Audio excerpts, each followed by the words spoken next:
programa Mais Destaque de hoje, vamos começar a falar um pouco sobre a cidade de Nova Resende, no sul do estado de Minas Gerais. Naquela cidade mora o casal Manuel Messias da Silva e a senhora Geralda Galieta da Silva. Em 1981, veio alegrar ainda mais a vida de Dona Geralda e do senhor Manuel, com o nascimento do filho, o André Aparecido Silva.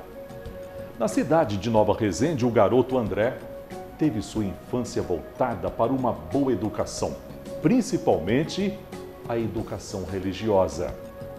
Mas vamos logo apresentar o nosso convidado, que é o padre André Aparecido da Silva, pároco da Igreja Matriz São Sebastião e São Cristóvão, na cidade de Alfenas. Obrigado, padre André, em estar participando do programa Mais Destaque pela TV Alfenas. Agradeço a oportunidade de estar aqui, Camilo. A nossa saudação também a todos que nos acompanham. Padre André, como foi a sua infância e adolescência na cidade de Nova Resende? O senhor tem irmãos? A minha infância em Nova Resende, tive o início da minha história em Petúnia, que é um distrito de Nova Resende. Lá vivi até os meus 8 anos de idade, junto com meu pai, minha mãe e depois com a minha irmã, que nasceu 6 anos depois de mim. E vivemos lá até meus 8 anos de idade, depois nos mudamos para Nova Resende. Até então morávamos em Petúnia com a minha avó e meu avô paternos, e depois nos mudamos para Nova Resende. Aí foi toda nova adequação a uma realidade diferente daquele ali bem próximo a todos os familiares que eu tinha ali em Petúnia. Embora sendo muito próximo, mas foi um período de nova adequação. Mas foi um período assim muito gratificante, né, de muitas amizades, de muito companheirismo e, claro, de muitas lutas também. Né, mas foi algo assim muito válido dentro da trajetória e crescimento humano. Só para nós entendermos, padre, Petúnia é um bairro rural da cidade de Nova Resende? Petúnia é um distrito, um pequeno distrito em torno de 2.000 habitantes. Poderíamos fazer uma comparação com Gaspar Lopes. Entendi. Gaspar Lopes aqui é bairro, né? Isso. Lá isso. Em Nova Resende, Petúnia é um distrito, mas a equiparação populacional é a mesma. E ali também moravam os seus tios e irmãos da sua Exatamente. mãe, do seu pai? A maior parte dos meus tios ali moravam, né? Tios, avós, todos ali. Né? Então a minha infância foi ali ao lado deles, até os meus 8 anos. Né? Vendo ali, né, o meu avô, minha avó, que durante esse período, boa parte eu convivi com eles, porque meu pai é cardíaco. Nessa fase passava boa parte do tempo fazendo tratamento em Ribeirão Preto. Sempre ia pela distância, às vezes ficava 15 dias, voltava, e às vezes a minha mãe o acompanhava, quando não, trabalhava. Então minha avó com meu avô, que nesse período praticamente cuidavam de mim e da minha irmã. Perfeito. Como se chamava, padre, o senhor ainda se recorda, a escola onde o senhor começou a estudar? E lembra ainda de sua primeira professora lá em Nova Resende? Claro. A primeira escola onde eu estudei, em Petúnia, a Escola Maria José de Godoy, que ainda existe até hoje. Lá a minha primeira professora, no prézinho, foi a Kézia, né? A tia Kézia. Professora Kézia. Kézia. E foi um período assim de muitas descobertas. Sim. Né? Um período de novas amizades, além daqueles vínculos ali com vizinhos, parentes, né? Na escola, claro, os vínculos de amigos se amplia. Né? Foi um período assim todo especial. Depois, o primeiro ano também foi lá na minha terra natal, Petúnia, até metade do ano, a professora Wanda. E depois eu fui concluir em Nova Resende, na Escola Melo Viana. Ô padre, mas o senhor aparentemente parece, tenho certeza que foi um bom menino, né? Mas como era a sua convivência na sala de aula com sua professora e seus colegas? Era um aluno, digamos assim, gostava de estudar?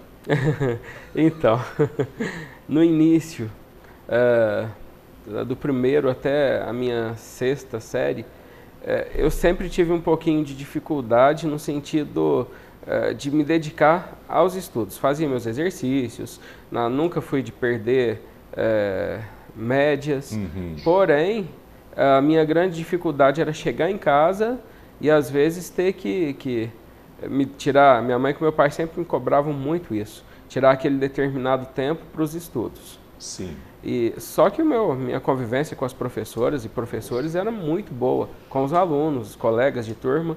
E aí depois da 7ª série, que aí, claro, mais consciente, eu fui sabendo fazer uso desse tempo. Entendi. Né, me dedicando mais à leitura, né, ao aprendizado, enfim, descoberta de novos conhecimentos. Perfeito. Mas poderia dizer que até a 6ª série foi realmente um pouco desafiador, não perdendo médias, mas a questão desse tempo em casa. Entendi. Tinha tempo, coordenava o tempo muito bem, né, padre? Sim, inclusive o tempo para ajuda para o pai e a mãe também, né, em casa, que sempre procurei, de algum modo, colaborar nas atividades de casa. Certo. Então, sempre estava ali com eles. Quando uma criança começa a estudar, é comum a professora perguntar ao aluno o que você quer ser quando crescer. E eu lhe pergunto, padre, foi desde cedo que surgiu a vocação para a vida sacerdotal? Pois é, muitas vezes se diz que a vocação sacerdotal religiosa, ela vem desde a infância. E eu discordo um pouquinho disso. É com o passar do tempo que a pessoa, o ser humano na sua íntegra, vai tomando conhecimento da sua vocação, do seu chamado, e ao mesmo tempo do seu propósito, do seu desejo para o futuro, na sua vida profissional. Quando criança, quando me perguntavam o que eu gostaria de ser, devido ao fato de meu pai ser cardíaco, sempre dizia que eu gostaria de ser médico. Isso por acompanhar toda a situação, né, às vezes vai, interna, de repente sai do mesmo jeito. Vivenciou muita coisa. Vivenciei, de modo assim muito concreto.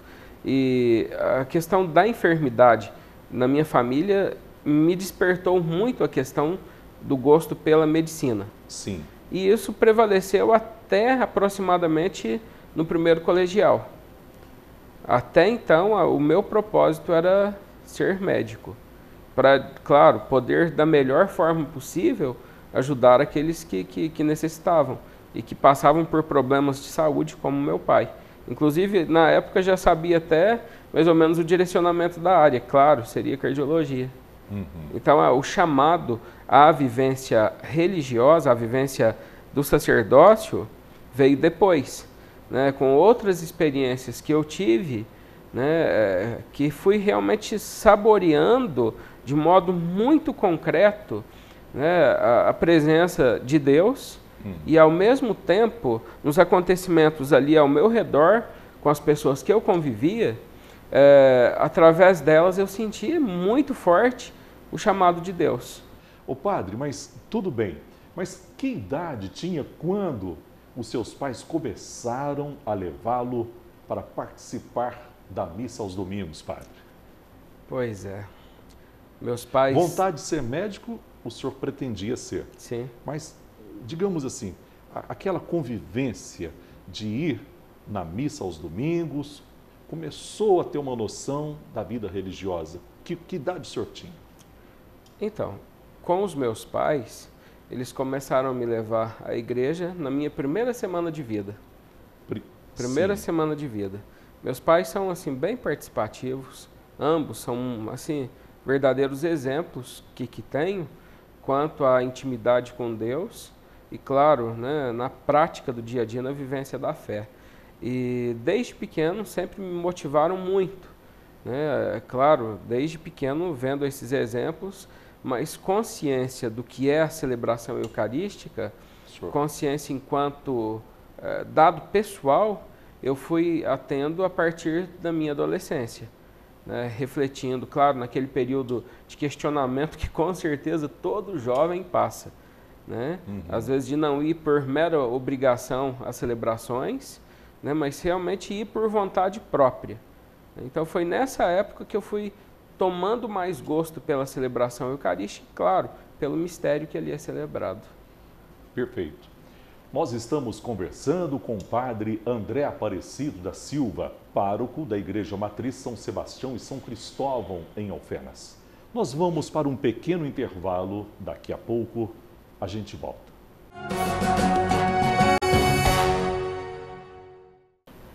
E nós estamos de volta com o programa Mais Destaque. Hoje o nosso convidado, o padre André Aparecido da Silva, pároco da Igreja Matriz São Sebastião e São Cristóvão, em Alfenas. Ô padre, e quando foi que começou a atuar nos movimentos e nos trabalhos de sua paróquia em Nova Resende? Eu sempre participava das celebrações eucarísticas. Atuar na igreja, eu comecei em torno dos meus 14, 15 anos, quando comecei a participar da Crisma. Foi aí que eu me senti mais chamado a estar ajudando na catequese. Ô padre, mas digamos assim, todo padre, geralmente, ele chegou a ser coroinha. E o senhor também foi coroinha?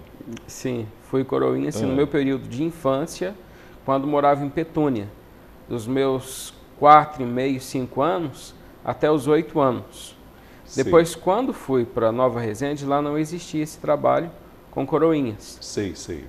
Por isso, nessa fase dos 8 aos 15, eu apenas participava das celebrações e dos grupos que existiam ali em Nova Resende, grupos de reflexão. Depois, com os meus 14, 15 anos, iniciando a Crisma, que aí fui percebendo mais as necessidades da comunidade e, claro, tendo uma maior atuação também junto à comunidade. Perfeito. Ô padre, conta-nos um pouco sobre sua experiência de ter participado de uma celebração da palavra ainda muito jovem, em um bairro de sua cidade. Como foi isso, padre? Pois é. Até então, conforme dizia, né, até pelos meus 15 anos, ajudava de modo bem singelo. E com 15 anos, fui participar de uma celebração na zona rural. O ministro da cidade queria realizá-la, porque o padre, na época, ficava apenas nos finais de semana. Até um padre que foi referência para mim, o padre José Luiz. Só que ele ia só aos finais de semana, sempre trabalhava, dava aula em Ribeirão Preto. E aí, durante a semana, os ministros da Eucaristia que faziam celebrações quando havia necessidade. E havia uma celebração marcada em uma zona rural. E a família me convidou para estar aí, a mim e aos meus familiares. E nós fomos, e o ministro da cidade não foi. E o tempo foi passando, a celebração seria às 19, 19h30, 19h40 e nada da celebração começar. E aí, um pergunta para o outro quem faz, quem poderia fazer. E o dono da casa chegou em mim e disse: André, você podia fazer a celebração, porque você já está lá ajudando na catequese mesmo, faz a celebração. Eu falei assim, nossa, de modo algum. Tem tanta gente aí experiente que poderia estar fazendo. E foi um jogando para o outro que acabou sobrando para mim fazer. Quer dizer, lá o que nós fizemos foi uma pequena partilha da palavra, né? E daquela celebração já brotou convite para outras celebrações ali entre os vizinhos.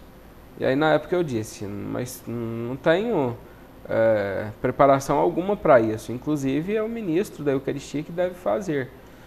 E aí depois de um tempo conversei com o padre, e aí, claro, ele permitiu e até gostou da ideia. E aí eu fui fazendo algumas celebrações nas comunidades rurais. E aí, claro, teve um outro vocacionado de Nova Resende que motivava muito. Então íamos juntos. E que idade o senhor tinha nessa época então, padre? 15 para 16 anos.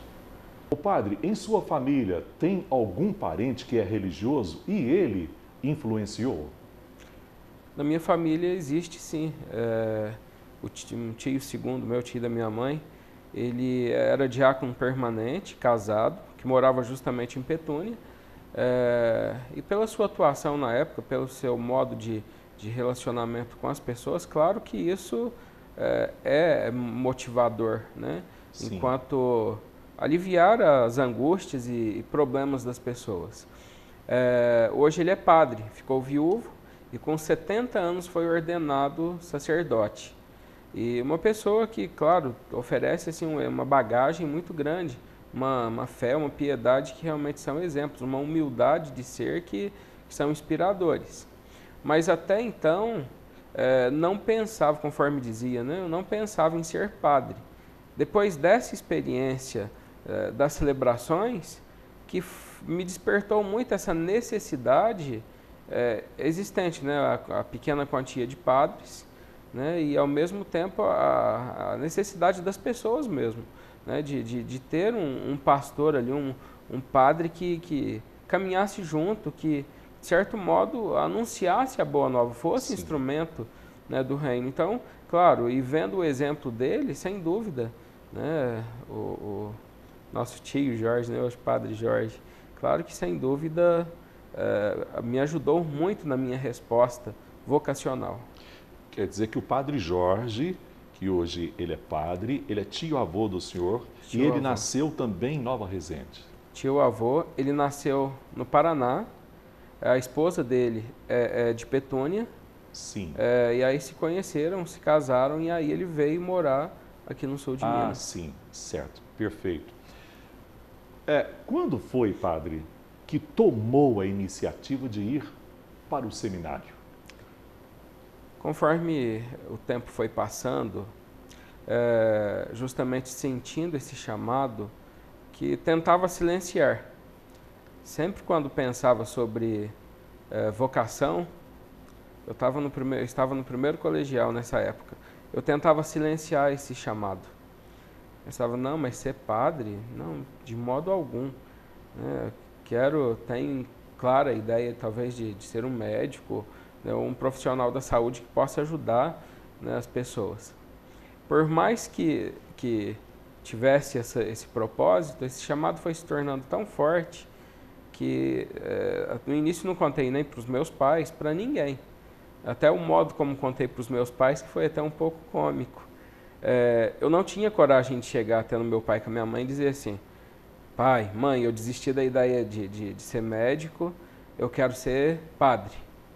Eu nunca, por mais liberdade que eu tivesse com eles, parece que aquilo me bloqueava ainda. Sim, sim. E aí, o que eu fiz? Escrevi um bilhete e deixei sobre as louças que a minha mãe sempre lavava à noite, no outro dia de manhã ela guardava, antes de ir para o trabalho. E aí, nesse dia, eu escrevi o bilhete, a hora que eu cheguei da escola, eu trabalhava durante o dia, estudava à noite. Cheguei, escrevi o bilhetinho e coloquei no meio das louças. No outro dia, de manhã, sempre que meu pai ia me chamar para trabalhar, me chamou e não disse nada. Eu já achei estranho, pensei, nossa, era para ter comentado alguma coisa sobre o bilhete. Sim. E aí fui à cozinha, o vitrô em cima da pia era muito grande, entrava muito vento. Sei. Aquele vitrô totalmente aberto, as louças intactas ali do mesmo jeito, e o bilhete não estava lá. E aí eu pensei, pronto, veio um vento, tirou esse bilhete daqui, e agora? E se alguém encontrar isso na rua? E saí à procura do bilhete, do lado de fora da casa, debaixo ali da mesa, das cadeiras, olhava daqui, dali, e nada. E eu pensei, aquela angústia, fui trabalhar com aquela inquietação. E se alguém encontra que não sei, eu queria que a minha mãe visse por primeiro. Comentasse alguma coisa. Exatamente. Quando eu chego para almoçar, estávamos já todos almoçando, e aí meu pai diz à minha mãe, Geraldo, o André quer ser padre. Nessa hora, as minhas pernas ficaram bambas. Assim, pronto, e agora? Qual vai ser a resposta deles? Será que vão aceitar a ideia? Não vão? Eu tinha, nessa época, quase 16 anos. E aí, para minha surpresa, a minha mãe, nossa, na hora, se derramou em lágrimas. Ficou muito feliz. Meu pai também. Me apoiaram muito. Tanto é que na época que eu fui com 16 anos, 16 para 17, eu entrei para o seminário. Quando fui entrar para o seminário, meu pai me disse uma coisa que me marcou muito. Ele disse assim, você vai, faça a sua experiência, se for isso que você quer, que seja feliz. Se não for, saiba que nós vamos estar sempre aqui de braços e portas abertas para te acolher. Que coisa bonita. Então, o apoio deles foi fundamental na minha vivência vocacional, nessa resposta. né, a Deus. Né, e até hoje me apoiam muito, né? Então, a presença deles foi muito marcante nessa resposta, né, e no ingresso também para o seminário. Ô padre, mas tudo bem, o senhor foi para o seminário então, e quais foram os estudos que concluiu quando estava no seminário? No período do seminário, eu fui para realizar o terceiro colegial num seminário. Depois, a nossa turma foi uma turma piloto na diocese, uma turma experimental, porque na época a filosofia não era reconhecida pelo MEC lá em Guaxupé, e aí a equipe de formação teve o propósito de colocar um curso reconhecido pelo MEC, que era na área de humanas. Então, além da filosofia que era realizada de manhã, o seminarista deveria realizar uma outra faculdade à noite, optando entre letras, história e pedagogia. E a minha opção foi por letras. E aí, durante o período de filosofia, realizei também o curso de letras. E depois, concluídas essas duas faculdades, aí foi o curso de teologia na Arquidiocese de Pouso Alegre. Perfeito. Que idade tinha, padre, quando foi ordenado padre? Pelo Código de Direito Canônico, o candidato ao sacerdócio, ele deve ter uma idade mínima de 25 anos. Na época, então, a diocese... antes não ordena com menos de 25? Não, menos de 25 anos certo. não. Na época ainda não tinha essa idade, eu tinha 24 anos. Aí a diocese passava por um período de vacância, na época da morte do nosso estimado bispo Dom Mauro, o saudoso Dom Mauro, e nesse período eu tive que aguardar um pouquinho a mais, 2 meses a mais, para completar os meus 25 anos para a ordenação. Perfeito. E onde iniciou seus trabalhos, padre, depois que se ordenou? Eu tive a oportunidade de trabalhar em Poços de Caldas no período que eu estava no seminário, no 4º ano de teologia, na chamada atuação pastoral, ou trabalho pastoral, que era só aos finais de semana. Íamos na sexta-feira à tarde para a paróquia e voltávamos no domingo à tarde. Eu tive a oportunidade de ir para a paróquia São Sebastião, em Poços de Caldas. São Sebastião é um padroeiro desde a época de seminário, essa ligação, né? E ali permaneci por 1 ano como seminarista. No ano seguinte, o pároco, o padre Milton, pediu para que eu continuasse no ano pastoral, que seria um ano todo ali preparando-me para o diaconato, quer dizer, o ano diaconal, melhor dizendo. E nesse ano permaneci lá também, foi o ano de 2007. Aí permaneci, fui ordenado diácono e permaneci em Poços de Caldas. Depois fui ordenado padre e também continuei por 1 ano, o ano de 2008, eu continuei em Poços de Caldas. E em novembro de 2008, aí o Dom Lanza me fez o convite para assumir a paróquia São Sebastião e São Cristóvão aqui de Alfenas. Ô padre, mas o senhor é de Nova Resende. E eu lhe pergunto, quantos padres já ordenaram em Nova Resende? Nova Resende é uma cidade assim que fervorosa quanto ao número de padres, principalmente Petúnia.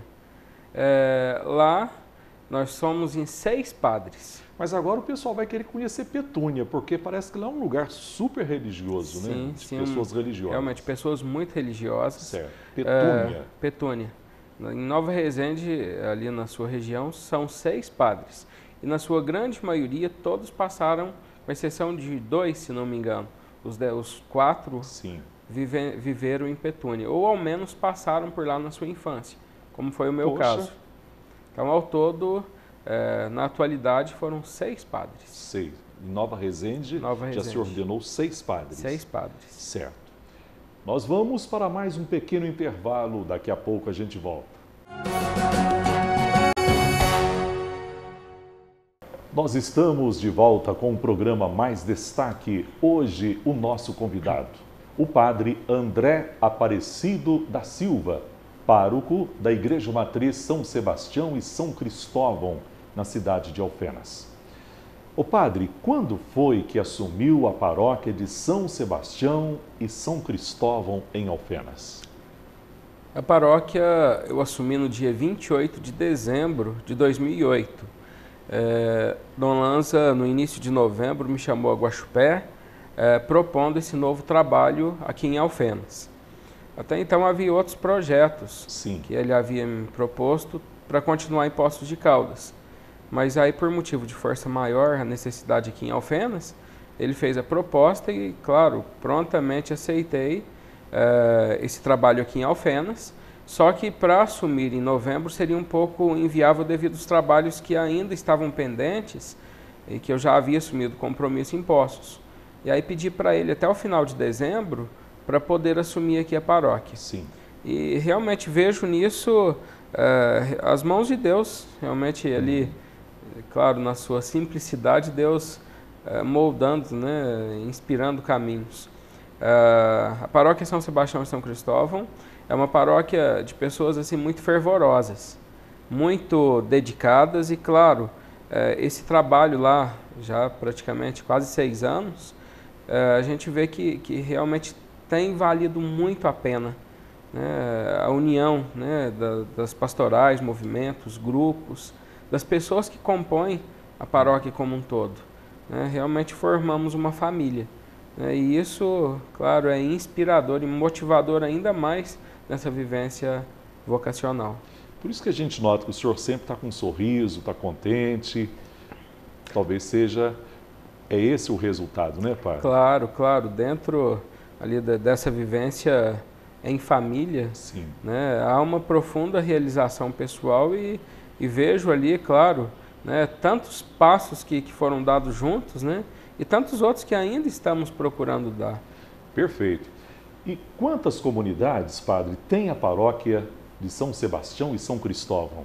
Na zona rural, nós temos 6 comunidades. Sim. A comunidade Nossa Senhora das Graças, na Paineiras, comunidade São Tomé, no bairro São Tomé, comunidade São Benedito, na Ponte Grande, comunidade São José, no Porto, comunidade Nossa Senhora do Santíssimo Sacramento, na Vargem Alegre, e a comunidade São João Batista, aqui na Estiva. E temos ainda comunidades urbanas, que é a comunidade Santa Rita, São Vicente, a São Sebastião e São Cristóvão e a comunidade universitária Vila Teixeira. Mas é muito grande a paróquia, né, padre? A paróquia, nós temos uma população flutuante, que são os universitários. Sei. Então, com eles incluso, varia-se em torno de 17 a 18 mil habitantes. Perfeito. Ô padre, mas a paróquia é tão grande e quais são os trabalhos que o senhor desenvolve nas comunidades? Os trabalhos desenvolvidos ali, em ordem pastoral, temos alguns trabalhos assim que realmente a gente vê os frutos pelo empenho de cada membro que faz parte, né? Temos o trabalho de missões permanentes, que são as visitas nas casas e celebrações. Sim. Um trabalho que já acontece há mais de 4 anos. Nós formamos de início um grupo que até então se chamava Grupo dos 30. Eram 30 pessoas formadas, ministros da Eucaristia, que também realizavam a celebração da palavra. Hoje esse grupo já está em mais de 60 pessoas. Puxa vida. E nós temos toda terça-feira de 7 a 9 celebrações que acontecem nos bairros da paróquia. Então é um trabalho que perpassa todas as comunidades urbanas e rurais. Sei. Nesse trabalho, os ministros chegam nas casas realmente como a igreja que vai ao encontro, né, das pessoas. Não só as pessoas vão até a igreja. Então ali invertemos um pouquinho. Né? Então os ministros fazem toda a acolhida daquela família, toda a motivação, realizam ali, claro, conversam anteriormente, agendam, e fazem ali a celebração e a bênção da casa. Sei. E, claro, motivam a família a uma melhor participação na igreja, conversam, e é um trabalho que tem surtido um resultado muito positivo. Né? E além desse trabalho das missões permanentes, dentro ainda dele, há o trabalho com os recém-batizados e os recém-casados que a gente estará colocando mais em prática esse ano. Porque o número de ministros ainda não é suficiente para cobrir tudo. Mas após um mês do batizado da criança, será realizada uma celebração pelos messes na casa daquele neobatizado. E depois de um ano, haverá um encontro com esses batizados. Também valorizando essa data, né? E também com os recém-casados. Um mês após o matrimônio, a equipe passará fazendo uma visita, a celebração, a bênção na casa, né? E motivando, acolhendo aquela família, aquela nova família, a estarem participando diretamente da igreja, de algum grupo, movimento ou pastoral. Claro, mostrando que a igreja como um todo está de portas abertas a acolhê-los. Sem dúvida. Então esse trabalho tem surtido assim, um resultado muito positivo, né? Vemos através das pessoas que têm ali a oportunidade de ter essas celebrações nas casas, a felicidade estampada ali naquele sorriso tão especial em acolher ali na sua casa, né, a proclamação da palavra e também ter a distribuição, né, da Eucaristia. Sim. Recentemente o senhor fez um empreendimento de extrema necessidade para os paroquianos, que foi a construção de um estacionamento fechado. Como surgiu a ideia para a sua construção, padre? Então, conforme dizia, né, além dos trabalhos pastorais, nós comentamos um deles, né? Mas existem vários trabalhos na paróquia no campo pastoral. Na área administrativa, nós fomos percebendo as necessidades que a paróquia tinha, desde a reforma das comunidades rurais, né, que todas foram reformadas, e também urbanas. Concluímos a última há 1 ano e meio atrás, que foi a comunidade de São Vicente. E a conclusão também da Igreja São Sebastião e São Cristóvão, que gastamos 4 anos, a igreja bem grande. Então a conclusão ali foi realmente bem trabalhosa, mas hoje a gente vê o resultado, né? Uma igreja muito acolhedora, bonita. Sem dúvida. Né? E soma do trabalho de todos. A comunidade teve seu início na década de 80, a construção na década de 90, então foi muito tempo, foi realmente muito suor ali, né? Muita dedicação de todo o povo ali da comunidade para que aquela igreja estivesse pronta. E hoje a gente vê que, de certo modo, pudemos de algum modo colaborar, né, para que ela tivesse ali o seu acabamento. E depois disso pronto, nós percebemos a necessidade desse estacionamento, porque as ruas ali em volta são ruas um pouco apertadas. E o grande número de carros, então a pessoa chegava ali, não havia próximo à igreja local para estacionar. Às vezes ela ia parar 2, 3, 4 quarteirões ali da igreja para conseguir, né, estacionar seu carro. E aí, durante um bom tempo, estivemos em negociação dos terrenos ali em frente à igreja, né, e senti ali realmente também, de modo muito especial, a força de Deus conduzindo tudo. E conseguimos essa aquisição sem nenhum recurso financeiro. Fomos realmente com a cara e a coragem. E com a venda de alguns lotes, da parte da frente, quitamos, né, essa parte que ficou para a paróquia. E aí depois foi feito a terraplanagem e a pavimentação. Hoje nós temos um estacionamento que, no seu todo, acolhe mais ou menos 160 carros. É muita coisa, né, padre? É muita coisa, e hoje nós já notamos que já está pequeno. Está pequeno? Durante as celebrações, ali fica sempre alguém organizando para se estacionar. Além desses 160 carros, em volta ali nos 2 primeiros quarteirões, ainda há uma quantia boa que geralmente não cabe dentro do estacionamento. Sim, perfeito. Ô padre, tem um dia da semana que o senhor atende as confissões? Nós temos na sexta-feira, até na sexta-feira eu atendia por ordem de chegada. Só que às vezes a pessoa chegava 1 hora e aquela quantia enorme de pessoas ali, às vezes ia atender ela às 5, 6 horas da tarde. E aí nós trabalhamos agora, na sexta-feira, por horários programados, agendados anteriormente. Justamente para a pessoa não ter que ficar ali esperando tempo demasiado para ser atendida. E na primeira e segunda quinta do mês eu atendo nas comunidades São Vicente e Santa Rita, onde não se é por programação antes de horário, mas é por ordem de chegada. E também, na quinta-feira à tarde, faço atendimentos e aconselhamentos, também por horário agendado. Hoje o que se percebe muito, Camilo, é a questão da depressão. Tá demais, né, padre? A situação, às vezes a pessoa pede uma confissão, Sim.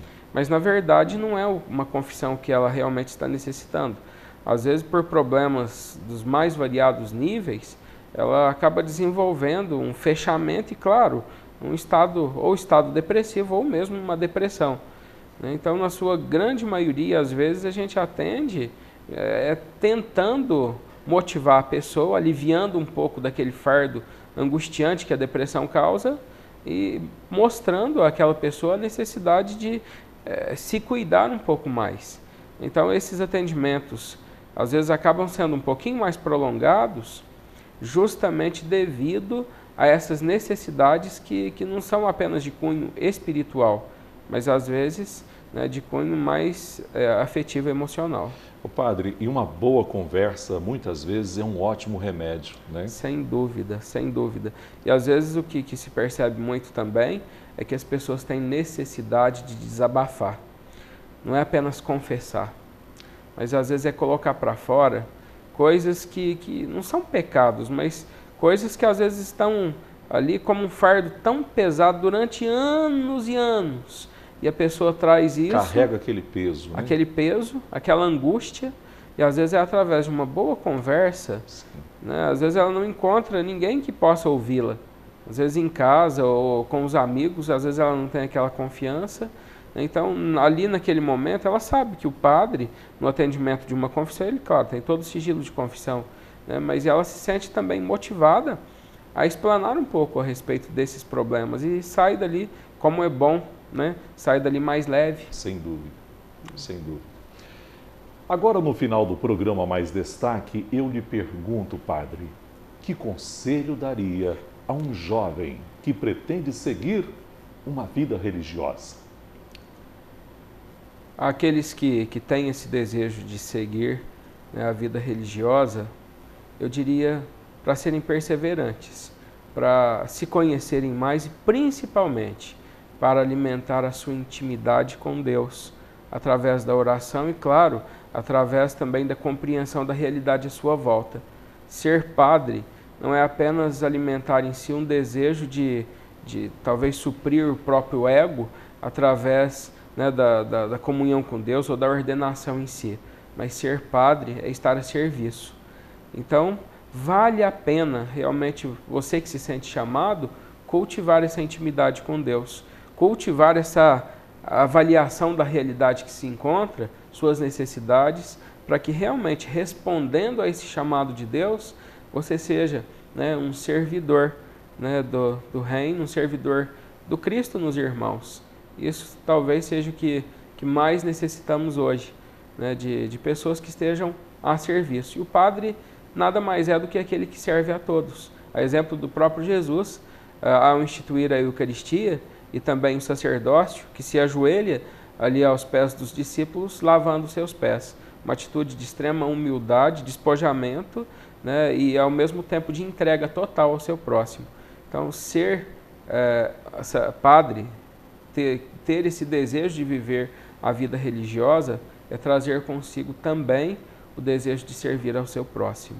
Então, seja perseverante, você jovem, né, o jovem, a jovem que deseja ter essa vida religiosa, siga perseverante, cultive essa intimidade e, principalmente, né, cultive esse serviço ao seu próximo. Padre, palavras maravilhosas. Finalizando o programa Mais Destaque, agradecemos imensamente a presença do Padre André Aparecido da Silva, pároco da Matriz São Sebastião e São Cristóvão, na cidade de Alfenas. O programa Mais Destaque fica por aqui. A você que nos acompanhou, obrigado pela companhia.